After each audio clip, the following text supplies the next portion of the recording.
Okay, so today is going to be a lot of stuff, a lot of content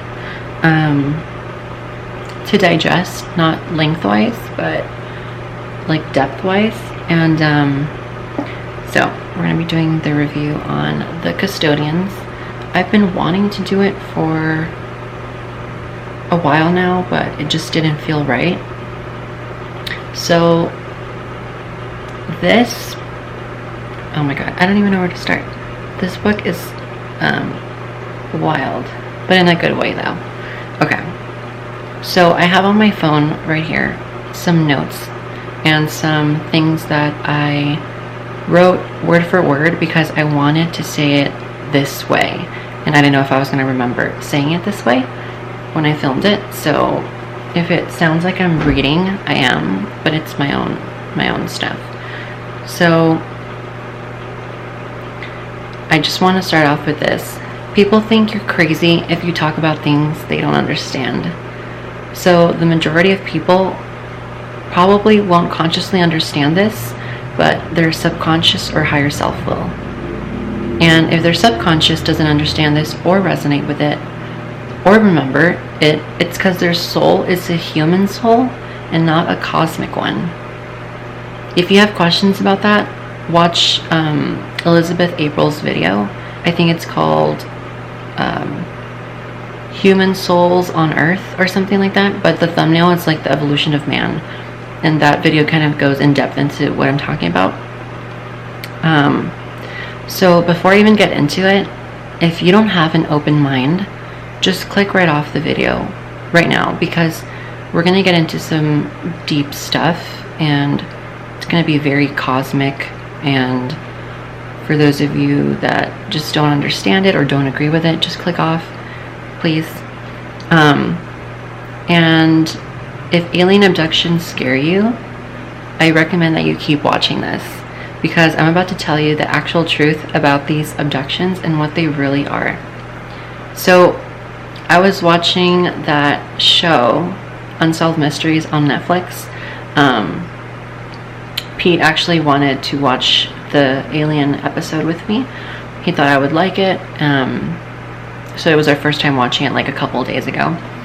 And the entire hour that I was watching it, it's funny how they try to make the whole episode like super scary and super creepy and like mysterious. I mean, it is mysterious if you don't know what's going on, but I read The Custodians by Dolores Cannon before watching that Unsolved Mysteries episode, so I already knew what everything about the abductions are. So I already knew the knowledge that I needed to know, and so I wasn't scared at all by the Netflix episode. I was actually like, wow, that's super cool. There was really no fear in me watching that episode, but beforehand, like if I would have not have read that book first, I still would have been a little scared, because it's something we don't understand, right? It's something that mostly nobody knows of the truth about the alien abductions and what they're doing when they do it. But the entire time I was watching that episode, I was like, that's super cool. Like when they would get taken with the beam, and how the people would describe their experience. The majority of them, actually all of them, said that they wouldn't wish that to happen to anyone, that it was like so scary and blah blah blah. But here's the thing, I didn't even write this down, but I just remembered. Here's the thing, consciously you didn't agree to that, right? The abduction, but subconsciously you did. Before you incarnated here onto this planet, you actually like contracted in your soul, with your soul. It's called a soul contract. You contracted that you would have that experience in this life, right? Or else it wouldn't have happened. And these things go on these abductions go on all the time. For people that do get abducted, they don't just get abducted once. They get abducted a lot of times, but they might only just remember it once. And that's because the Greys or the Mantis beings, whoever it is that abducted you, that's because they chose for you to remember that you got abducted. They're not going to let you remember what happened in the abduction, but they are going to let you maybe remember one, so that it triggers a DNA activation in your conscious self, so that you're aware, and so that it's basically done so that you're aware that there is more out there, right? By doing so, it does. It actually heightens the vibration of the planet. I don't know if it heightens it if you're scared of the experience though, but it does make you as an individual more aware, and for a fact know that aliens are real and that they are literally here right now on the planet, right? So that's that. Oh yeah, I also did want to say that you actually can override your own soul contract if you choose to. You have to like consciously agree to do so though. That's kind of what the Greys said in the book. They basically said, they didn't say anything about soul contract or anything, but they did say that the person that is going through the experience can choose to stop participating in this project, because there's tons of projects that these people are a part of. They're not just part of one, but they're actually really cool, guys. I can't wait to get into them. Okay. So yeah, these alien abductions are actually super cool, knowing what I know from this book, what I've learned, because it is cool. Your perception creates your perspective and vice versa, right? So the book kind of starts off with missing time or condensed and distorted time. So whenever that happens, that kind of equals the fact that you were abducted, right? So what happens is the Greys, I know there has to be more species and races that are mentioned in the book, but they don't even call them Greys. They just say like gray looking, right? That's weird. But now we have all these terms, like now present day, we have all these terms. But back then in that book, when she wrote it, it was like late 1980s. They didn't have names for them. I guess not, because she doesn't mention any, but we know which ones we're talking about. So if you have a recollection in your memories of like, where did these 3 hours go? Like, I was driving down I don't know, right? Like the highway, and then all of a sudden it's like I was driving the highway like 1 p.m. and then all of a sudden it's like 5 p.m. and I'm on the other side of the highway with like not consciously knowing it. It's like, what the heck? So cases like that, there's lots of cases like that where they're taken from the freeway. And reading through it, it's kind of like ominous and a little like you want to know. Like, that's why I read the book so fast, because I wanted to know. I was so hungry for the information. I wanted to know. I was like, what's gonna happen? Like, what I want to know. I'm so curious, just like the author herself. But so those are cases where, well, everything is a case where they abduct you. But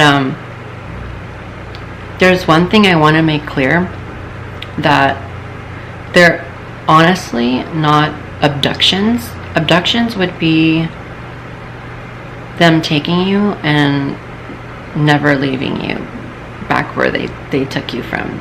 That's technically an abduction, I think. I mean, to me, that's what it means, right? So first of all, that's bad. Not bad, but I don't like saying bad, but it's like not the correct word. I would call it more of a on-board examination, because that's basically what they're doing. So if there's in your memory a case of like distorted time or missing time, it's probably they took you for an onboard examination. So it's really cool. What they can do is, let's say you're driving down a freeway, and let's say it's a busy freeway, like you know it's a busy freeway, and you consciously remember that there's like nobody on the freeway, and you're like, that's really weird. There's literally always people here. It's always crowded. It could be nighttime or daytime. Let's say it's like in Los Angeles where the freeways are always congested. Oh my goodness. But yeah, like imagine that, right? And then all of a sudden, you just like don't remember what happens next. So what happens is that the Greys can control the environment around you. They can influence telepathically the people driving on the freeway. So that's one way of doing it. They can do that. Or there can be a ton of people on the freeway and they can literally just create like a vortex around you, or like oh man, I think that's like the best way I would describe it. Like a zone where time basically stops and you become invisible to everyone else because they can control that. They can manipulate that energy, right? So it's really cool. Literally, if someone was driving right behind you, they wouldn't even see it, that you getting lifted onto the craft, because they take your car with you as well, because it's a much easier process. So they will do it that way, or the previous way that I mentioned, where they will just influence everyone to not be on the freeway, which is amazing. That's so cool, right? Like, they're super powerful, you guys. And there's also cases where the people will just remember like an owl like flying across their windshield at night, and they'll be like, what the heck was that? Or they'll remember like a bird or something, like a strange occurrence of like an animal just flying past their windshield, right, in the nighttime or the daytime. And so those are basically screen memories. When Dolores puts them under hypnosis, the subconscious comes out, which is your higher self. Your subconscious, no matter what, will always remember. It's like a recorder. Your subconscious is your higher self, and it's like a recorder that never stops. No matter what beings make you forget or take your memory away, like the subconscious, when you're under hypnosis,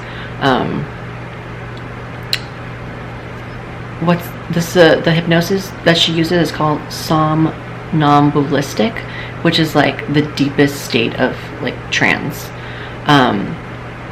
So no matter what, you can remember everything, which is awesome. So screen memories are basically when an animal, I think it's just an animal, will appear. Oh, and a cat's, it'll appear as a cat as well in your memory. I think any animal will actually do. But the most common ones are owls, birds, and cats. So that'll be in your conscious memory. But once you dive deep into your subconscious memory, your subconscious will come out and say that you consciously saw an animal, but the subconscious will remember that it was actually either a spacecraft that flew like that close to you, or no, yeah, it was a spacecraft. I don't know why I was going to say it was a gray, but no, it's a spacecraft. So that's awesome. I think that's really cool, because the reason they do this is because it's really important that you know this. The reason they put the screen memories in you, the grays, is because they don't want because a lot of people will call it like traumatic, this experience, and they'll view it through a lens of fear, right? Because it's something they don't understand. They don't consciously like feel comforted by these beings, right? The reason they do these screen memories is because they don't want these experiences to consciously mess with your daily life. And for a lot of people in this book, it actually did get in the way of their daily life, so they stopped the hypnosis sessions with Dolores. It's nothing about Dolores, like nothing against Dolores, but they just didn't want to be a part of this alien life. They felt like they didn't agree to it, and so, like I said earlier, they basically did choose to override their contract. They don't want to be a part of it anymore, and that's fine, and the Greys completely respect that. They know that they can't interfere against someone's will if that person consciously now knows about it and doesn't want to partake in it anymore. It's just law. The Galactic Federation probably wouldn't allow that to keep going on, because one of the laws of the universe is the law of non-interference, and nothing can assert itself onto you that's like non-physical. Yeah, that you didn't choose to partake in. So that's one of the universal laws. Let's see. So the implants in the body are really cool. The implants are not what you think they are. So basically they can track, once you have an implant in you, they're actually used for many different things. They're used to track how, basically how you're evolving, how you're adjusting to, so basically they do like DNA activations and like vibrational enhancements when you're on the craft. That's basically all they do. Or you can also be a caretaker for the hybrids or for the Greys, the pure Greys. So those are basically like the 3 reasons why you would get taken on the craft: to get the vibrational enhancements, the DNA activations, or be a caretaker, or just be someone they study. They like to know how the human body works and how it reacts to food late at night. That part was really cool. Yeah, they're just really curious. Like, we do the same thing with animals. Like, how do you think the animals feel? They're conscious beings too. So the implants in the body are used for that. They can they have this machine on their craft where they can they basically track you down, not track you down in a negative way, but like in a cool way. They can locate you through your aura, like your aura signature. It's so cool. They literally just type it in their craft. And once again, I have to say, I am just the messenger. I do believe in this though, but I am just the messenger of what is in the book. I'm not making any of this up. This is what's in the book. Go read it for yourself if you don't believe me. If you don't believe in the book, that's fine. You know, I believe in it, and there's no way it's not true. Like, first, like, one of the reasons why I need to say that is because there's no way all these people 30, 40 years ago from all different parts of the country like made this up. You know, like, there's too many things that connect that are just, there's no way. It's like pure coincidence that they all connect. You know what I mean? It just, there's no way. My favorite section in the book, well, actually it was a chapter, was the Akashic Library. And if you don't know what that is, it's the etheric library of everything that's ever been thought of. Okay, it's basically a library of the records of everything in existence that's ever been and ever will be. And anybody can actually access it, but there is a guardian that protects the library's information, and I guess you would call them the librarian for the Akashic realm. But that part in the book was so fun for me. And when she starts talking to the person under hypnosis that can travel to the Akashic realm, the guardian actually starts speaking through the person, and I thought that was really cool. So honestly, the entire book, they basically just start channeling higher beings into their to talk through them, which I think was awesome, because I've been watching tons of Gaia episodes that are, you know, interviews with extra dimensionals, and that's all they do. They just talk, the higher beings just talk through them, and they're all really good. There hasn't been one negative entity talking through them. It's not like an exorcism or anything like that. So I also want to discuss, sorry if it's like so out of like, if I could, I would have like a teleprompter here just reading everything, but I feel like it's more natural hearing me talk normally and not reading. The bright lights in the freeway. So a lot of people will just remember in their conscious memory these bright lights in the sky, like blinding, like almost like the sun was in the night sky, right? So those lights are them, either the grays or whatever higher beings, that's them entering this dimension. And yeah, that's basically that. I don't know what I was going to say after that. So there's also this giant spaceship in, I think it was another galaxy or this galaxy, I don't know. I don't remember, where lots of people go to in their dreams, and they're very advanced in that spaceship. Like it's giant. It's almost like a planet. Like it's so huge.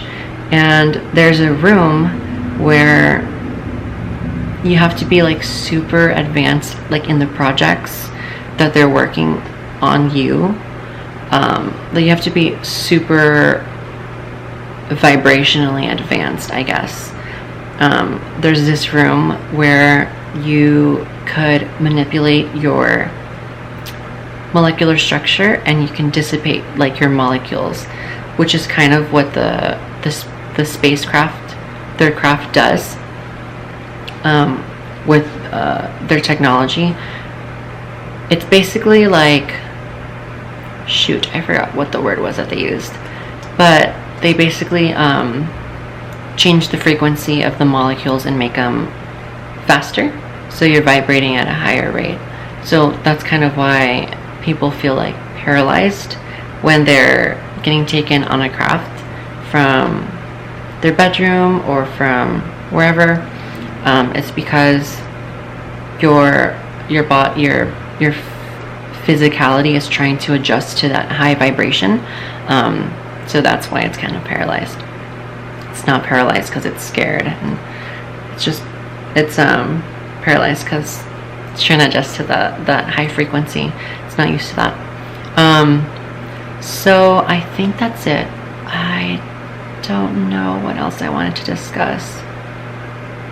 The reason I'm making this video is because I want everyone to realize that these aliens are not the negative beings that everyone tells us they are, and they're not green either.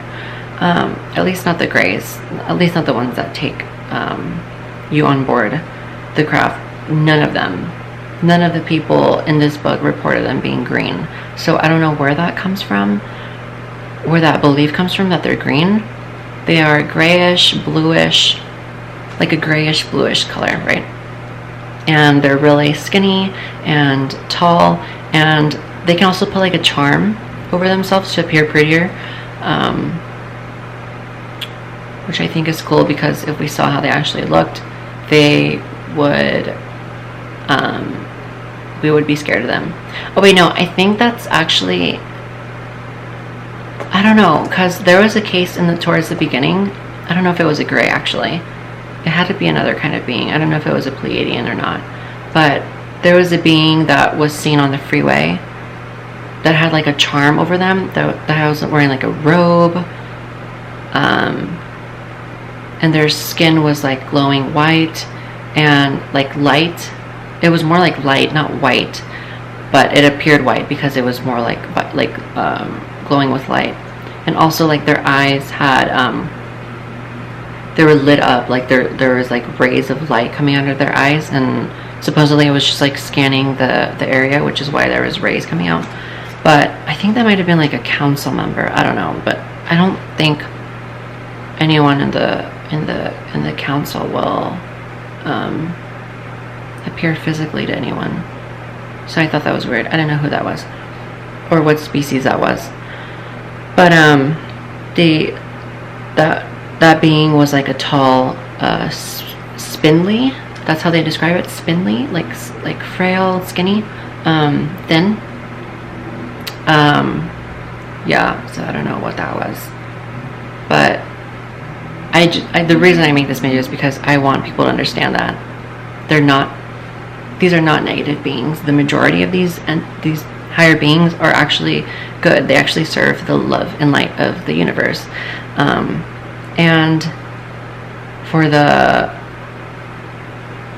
ones that don't serve the love and light, you know, we have to have that polarity. But that's a whole nother video in itself, talking about the reptilians. That's a whole nother video in itself. I don't know if I want to talk about them, but I hope this video wasn't all over the place, but I just wanted to send the message that keep an open mind, get educated on the truth about these beings. They're actually here to help us. And one thing I want to leave off is they would never let there be like a giant killing of humans. They would never let anything destroy us. I'm talking about all these higher beings. I'm talking about like the angels, I'm talking about the Galactic Federation, I'm talking about the Pleiadians, I'm talking about the Greys. They would never, ever, ever let us die off, because they've put so much work into us and into helping us. And if you're ever scared of like an apocalyptic thing happening, it would never happen at a drastic scale again, because they said that they could never let that happen, because they've just put too much work into us and into helping us evolve. We've evolved so much in such a short time because of them, because they have helped us with their technology and their energy and their thought forms. They telepathically communicate this stuff to us, and we just need to be really grateful and thankful for them, for all the enhancements that they've helped us in, and all the evolution that they're going to keep helping us in. And I'm just so excited for like the great future that awaits us. I'm so happy. And you should be too. And you should not worry about anything, because we really are being taken care of. And now more than ever, I know that, which is awesome. So that's it. That's my review on The Custodians. It's an awesome book, and I am a quarter of the way finished with the next book, which is The Convoluted Universe, Book 1. That one's kind of taken away from Abductions, and it's more just about like channeling. And yeah, so you should look into that. Maybe watch some of her YouTube videos, but I think she's really awesome, and there's a lot of credibility to Dolores, especially because she's an observer, and you would say like an investigator. She's not actually channeling anything, but she is recording and witnessing all the channeling. So if you would say that gives her more credibility, I guess you could say. But yeah, hope you have a great day and a great night.